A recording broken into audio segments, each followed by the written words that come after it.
Shooting সেরে বাড়ি ফেরার পথে অভিনেতা শ্রেয়স তালপাড়ের মারাত্মক হার্ট অ্যাটাক। কি ঘটেছে অভিনেতার সাথে, বিস্তারিত থাকছে আজকের এই প্রতিবেদনে। তো বন্ধুরা, অবশ্যই সম্পূর্ণ ভিডিওটি দেখুন। চ্যানেলে নতুন থাকলে চ্যানেলটিকে সাবস্ক্রাইব করে পাশে রাখা নোটিফিকেশন আইকনটি অল করে রাখবেন। আর আপনি বা আপনারা এখন ঠিক কোন জায়গা থেকে এই ভিডিওটি দেখছেন, জায়গাটির নাম আমাদের কমেন্ট বক্সে কমেন্ট করে জানান, যাতে করে আমরা আপনাদের ধন্যবাদ জানাতে পারি। হৃদরোগে আক্রান্ত বলিউডের জনপ্রিয় অভিনেতা শ্রেয়স তালপাড়ে ৪৭ বছরের অভিনেতা বৃহস্পতিবার শুটিং সেরে বাড়ি ফেরার পথে হৃদরোগে আক্রান্ত হন। অভিনেতাকে সঙ্গে সঙ্গে নিয়ে যাওয়া হয় হাসপাতালে। এরপর আন্ধেরি পশ্চিমের বেলভিউ হাসপাতালে অভিনেতার অ্যাঞ্জিওপ্লাস্টি করা হয়। বলিউড সূত্রে খবর, শ্রেয়াস সারাদিন শুটিং করে বাড়ি ফিরছিলেন। অক্ষয় কুমারের সঙ্গে ওয়েলকাম টু দ্য জঙ্গল ছবির শুটিং চলছিল।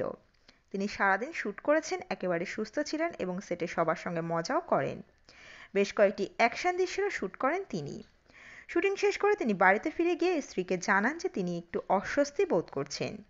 এরপর তাকে দ্রুত হাসপাতালে নিয়ে যাওয়া হয়। পথে অবস্থা আরও খারাপ হয়। একাধিক হিট হিন্দি এবং মারাঠি সিনেমায় কাজ করেছেন শ্রেয়স তালপাড়ে। বিশেষ প্রশংসিত হয়েছেন তার অভিনয়ও। 2 দশকের কেরিয়ারে শ্রেয়স 45টিরও বেশি সিনেমায় কাজ করেছেন। ইকবাল, হাউসফুল, গোলমাল, পোস্টার বয়েস, ওম শান্তি ওমের মতো একাধিক হিট ছবির অভিনেতা শ্রেয়াস সম্প্রতি শুটিং করছিলেন অক্ষয় কুমারের সঙ্গে ওয়েলকাম টু দ্য জঙ্গল ছবিতে।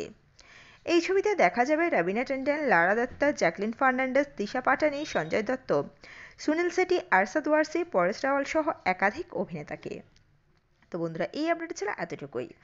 নতুন কোনো আপডেট পেলে আমরা আপনাদের দ্রুত জানাচ্ছি। অজানা গল্প চ্যানেলের সঙ্গে থাকার জন্য সকল দর্শক বন্ধুকে অসংখ্য ধন্যবাদ।